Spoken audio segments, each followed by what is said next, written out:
Hi guys, welcome back to my YouTube channel. My name is Victoria Ayodele Fash. If you're new here, thank you so much for joining me. If you're a recent subscriber, you know I love you. You know I appreciate you so much. Thank you for always coming back. Okay, so today I have the Mister here. It's his best video with me in this year. So please introduce yourself to the new 2022 subscribers. Hello everyone, my name is Wale. First of all, I want to say Happy New Year. I don't think we've seen each other this year, so it's a pleasure to see you here alive, well and healthy in 2022. And it is our hope and our prayers that we end this year on a high note, better than any other year so far. Amen. Amen, Pastor. So today we'll be addressing, so a couple of weeks ago I asked you guys to tell me what are some of the worst and best marriage advice you've ever received. Okay, so in this video we'll be addressing the worst wedding, the worst marriage advice, like the worst advice you've ever gotten, you know, getting into marriage. So we'll be addressing the worst advice that you guys said you've ever gotten. But before then, let us start with what are the worst advice that we have ever received. So babe, let's start with you. What is the worst advice you were given going into marriage? It may not be the worst I've heard, because off the top of my head I can't remember the worst thing I've heard, but I know one of the things that didn't really seem logical or reasonable to me was maybe the wisdom of it will reveal itself along the years, who knows. Yeah. But was the fact that, you know, I have heard many guys say that don't let your wife know how much you're worth financially and all that. In a way, I can understand the perspective from which it is coming, but I don't think it's reasonable in the present time. And even then, even though I was much younger when I used to hear it, it didn't really make sense, logical sense, so to speak. But I think the first person who debunked it practically for me was one of my friends, Dari. When I was going to get married, Hi, Dari. I know you're always... Hi, Dre. I know you're always watching. It's Pastor Dre now. Pastor Dre. I'm sorry. So please forgive us. There was something he did when he was going to get married. I mean, he told me that he told his then fiancée that as between both of us, so there is no my money. It is our money. Every money is our money, except we are separating the money for, some money for certain things. All money is our money. Yeah. I didn't say anything that day, but in my head I just say, well, you have taught me something today. But in practical terms, though, I think it doesn't really make sense. If marriage is to be marriage as it should be, as the author of marriage wants it to be, then there shouldn't be stuff like my wife should not know how much I have, or how much I'm earning, or what is my worth, maybe what properties I have. I mean, those things have caused more problem than solve, at least now. So I really think it should be dispensed with, but that's just what I think. Yes, you know, one person actually asked me about how do we manage our finances in a marriage, but we'll not address that in this video. That's in the second question I asked you guys. So I asked about the worst and best marriage advice. Yeah, I also asked if you guys have any questions that you'd like us to address, right? So one person actually asked about, you know, joint account, about, you know, when it comes to finances, how we manage it and the rest of it. Yeah, so we'll answer it when we get there. Yeah, it's just amazing though that you know, men are giving the advice of men have this notion that you shouldn't tell your wife how much you're earning, and it's not just from you. I've heard it from, you know, diverse platforms that I belong to, like, oh, you don't know how much your husband is earning. You know, a woman will come and say, I don't know how much he's earning. But we as women, we are told to be transparent. We are taught, you know, to be transparent with our husband. We shouldn't hide anything from our husband. Well, that's from, most of us are taught that way. You don't agree? Well, I've never been female, so I don't know. I didn't know. I thought... So nobody, of course, told me that or gave me... gave me that kind of advice. But I think that, let's be realistic, many of the advice we got then, especially for people in my, let me say, age bracket or age circle, we grew up in a generation a bit different from the present generation, and many of the advices we have, no matter how well intentioned, may not be practical or useful for the modern or present time. So I've come to the place where I don't really fault some of those advices, because I can understand that some of them come from a place of what they used to experience, at the risk of sound maybe ignorance, but not necessarily totally ignorance, but yeah, it may be well-meaning. It worked for them yes, at that it may time, be well-meaning, but it might not work for. Yeah, it may be hard to practice especially it now. in our world today, where you know you have your money, I have my money. It's not like it's a different thing then when the man is the breadwinner of the family, so to speak. So he does not want to necessarily tell the woman everything that he is earning. But now that we are both earning, and you want to know my own, you're obligated to also tell me yours. No, aside the fact that it worked for them, I think many of the things we do or we teach ourselves sometimes stem from our cultural practices. Now, but the author of marriage, at least I'm a Christian, and this is our family is one, so we try to operate from that biblical standpoint. Yeah, it's a bit different. So sometimes our cultural perspective may negate what the Bible wants. So I think that about sums it up for us. Okay, all right. For me, the worst advice I've ever gotten is, it's the woman's job to keep the family together. And I think that's a very, very, like you said, archaic mindset, right? Where they believe that, if the marriage is not working, the woman did not do her job. You understand? If the man is cheating, you didn't give it to him well. You understand? So we women have always been blamed. So I remember when I was growing up, I've always been told by my aunties, like, obirilo tole, like, it's the woman's job to ensure that the house is running smoothly. It's her job to ensure that the marriage works. In short, when I was getting married, my mom told me, and there's some element of truth in it, right? She told me that, you are the woman, you have the key of your husband in your hand, you can, you determine the way your house will be, you get. And that is true to some extent, but I don't think that it is just the job of the woman. It is the job of the two of us, coming together to make the marriage work. So if I am here to make it work and you don't have any interest in making this marriage work, this marriage is not going to work, because I'm not married to myself. When they blame women and they put all that burden on the woman, that you are the one that determines if your house is going to break or make, it doesn't work that way. And I don't think it is fair that you put all of those burden on the woman. We are both here to make it work, right? So that's what I believe. What do you think? You're laughing. What do you think? No, I understand where you're coming from. Yeah. And I think that you're right in the sense that it worked to a certain extent. To the extent that you can't make a person want something that they obviously don't want. So no matter how much a woman tries, if the partner is not cooperative, it's not going to work. Yeah. However, I think also, like you said, that majorly is right in the sense that I think psychologically and sociologically, the relations or unions between the union between male and female is predominantly dictated, even if subtly, by the woman. Yeah. That's why if a guy asks a woman out, the choices, the decisions is predominantly of the woman. If the woman, I used to say it like, if I ask when I ask my wife out, the decision is with her. Yeah. I'm just asking. So if we ended up dating, it's because she wants it. If we don't date, it's because she doesn't want it. You get it? So from that standpoint, one may be inclined to believe it, but when it borders on marriage, the growth, the strength, the thriving purpose or nature of marriage, the man has to pull his weight. Yeah.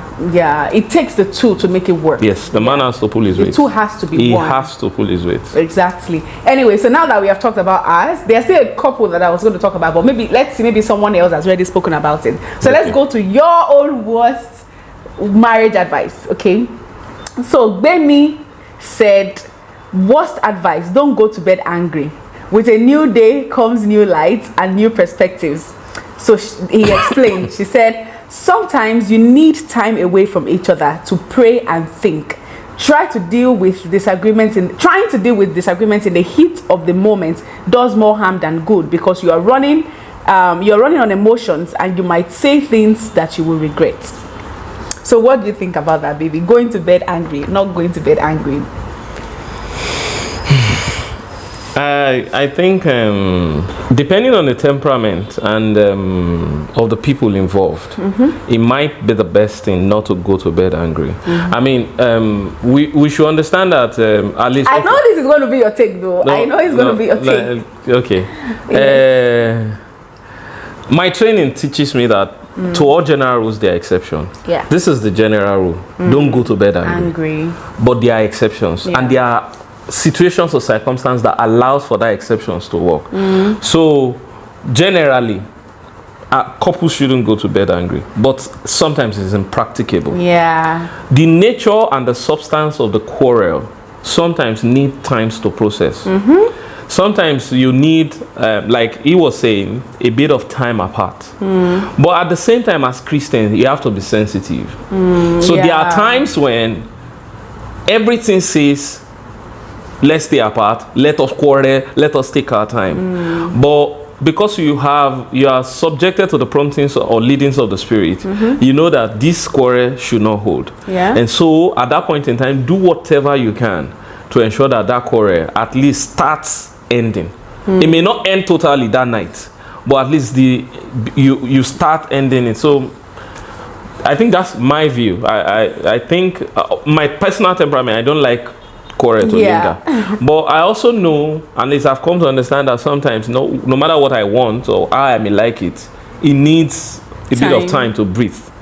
So the skill is now identifying moments when you have to apply those things. All right. So yes, I think it's the practicality of it that the problem is, because I said it's going to be your choice, because left to my husband, he likes, let's say, to argument fast, you understand? But then again, temperaments are different. People are different. And people like to process things. I've already said it before in this channel, and I think that it's too far.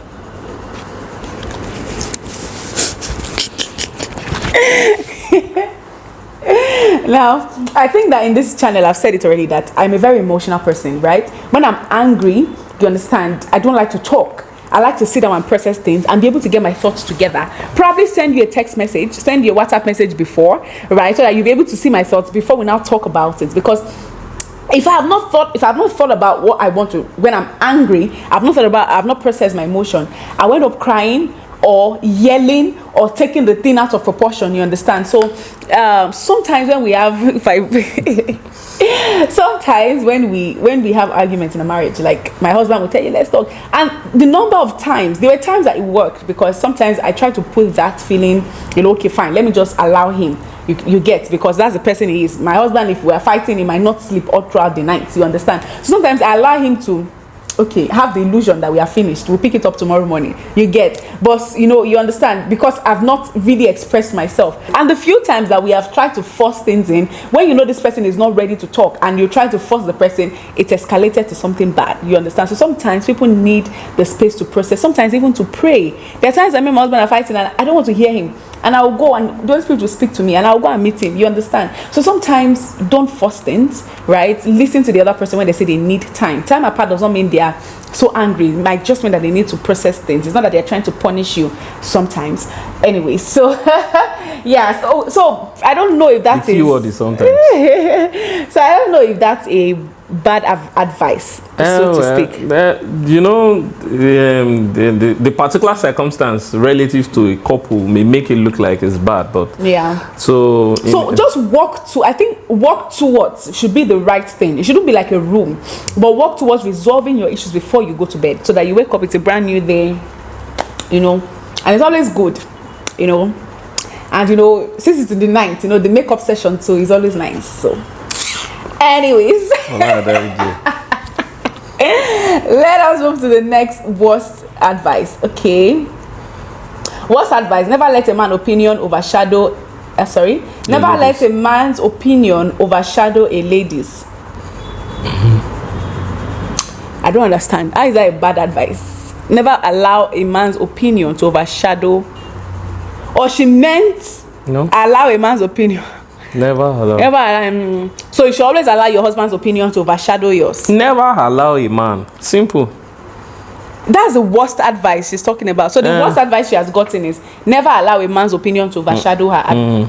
Okay, so are you saying that? So I'm saying that if she's saying that it's okay for a man's advice or a man's opinion to overshadow her. No, I think you're taking it from the literal or just like that. Okay. But I think this is what it denotes. At least that's what I think. There are many people who have had issues with their partner for different reasons. When they're advising you, they give you advice based on their own experience. True. So because maybe their husband dominated them, they will now tell you that as a woman, no, you are this one, you're a queen, you are this one. Oh, now I understand. That's the worst advice she has gotten. Oh, sorry. So, like a queen, nobody should mess with you and all that. So it makes the woman unnecessarily aggressive. So even when the opinion is logical, it makes sense, it's factual, because she's coming from that standpoint that I'm not under any man, I'm not subordinate to any man.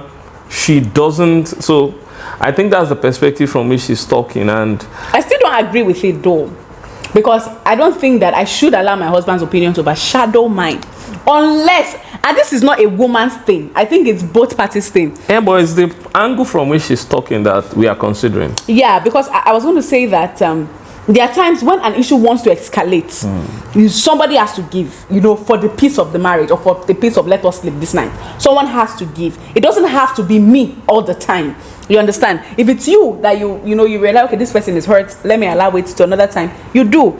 You understand? But if I'm saying that, oh, every time we have an argument, we have something that we don't see eye to eye, because that will happen a lot in marriage, where you see it this way, your husband sees it the other way. I should always allow your opinion to win, even though your opinion might be wrong. I don't think that's good. And I think the reason why I take exception to it is because she said opinion. It's not like you are making a demand that this is the way it should be. If we are giving opinions, we should be able to hear ourselves out and get to a common, ground. Sometimes it's not going to be common. Sometimes I have to yield to you. Sometimes you have to yield to mine. We just go for the one that makes sense the most. You understand? And that's why I say marriage is a partnership. If it's a partnership, if you're in an organization, your partnership, you hear everybody out, and then all of you come to a successful outcome. You understand? So yeah, you too as a woman you shouldn't be saying that, oh, I'm independent, this is what I want us to do. No, it shouldn't be either way for either the woman or the man. You understand? Am I making any sense? No, you are. I just understand where she's coming from, because I have heard different versions of it to either side. Yeah. I mean, some women will tell you, have your home money. Yeah. All those We'll talk things, about that. They come from a good place. Yeah. But it is not an absolute rule. Yeah. Okay, well, the second worst advice she said is always place your career before your man. Gang. What do you think? This is in marriage, you're not in relationship. Because remember, if you're talking about relationship now, I would understand. You understand? But in marriage, placing your career before, understand if it's relationship. Okay. Because I think that except if you people don't mean much to each other. Because if you do, every decision that can potentially affect the other person should be discussed generally. So you can't put your career ahead of. It's a recipe for disaster, because if the man also puts his own career ahead of his family, it's a problem. So I can't understand why. I mean, I understand that even the scripture says the whole world lieth in wickedness. So people are wicked. People can be mean. Yeah. People have done crazy things. We have different testimonies to the either side about things like that.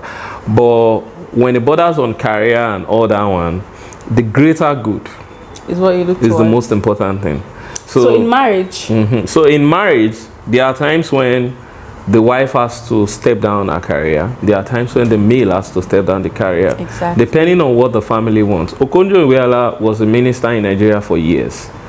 If the family was, and I know the husband works outside the country. If they were going to have a family time, the husband would probably have to come to Nigeria for that period of time. And at the moment, she's the head of the World Trade Organization in Switzerland.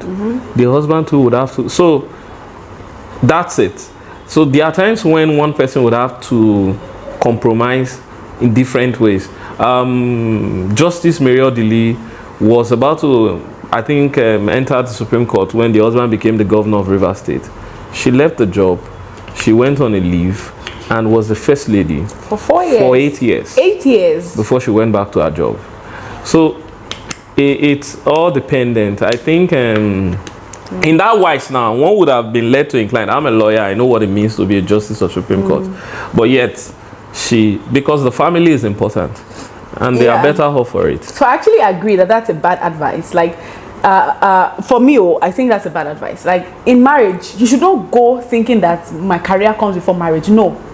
In Christianity, God, you understand, God, your marriage, your ministry, your marriage, your family, right? Marriage/family, your ministry, that is your purpose, and then career, whatever else that you are doing. You understand? There is an order to things. God comes first. After God is your husband.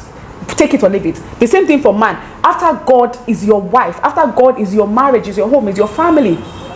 So going to marriage with the mindset that I'm going to put my career before, it doesn't make sense. And that's why my husband said something in the beginning, that you choose the kind of partner you want. You are the one who God gave that the choice, you know, the authority to choose. So you choose the person that you know you are able to submit to.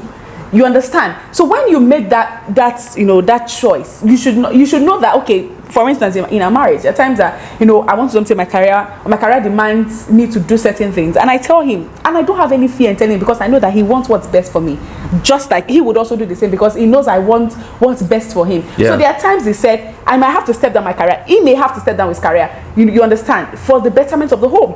So if I have an health condition and I have to leave my job, you understand, I don't have any problem leaving my job, because you have to leave your job. But then when it comes to sacrificing your job for your marriage, is a problem. You get, at the end of the day, is your family that will still be there when push comes to shove. An employer can chase you away tomorrow. A business can run down.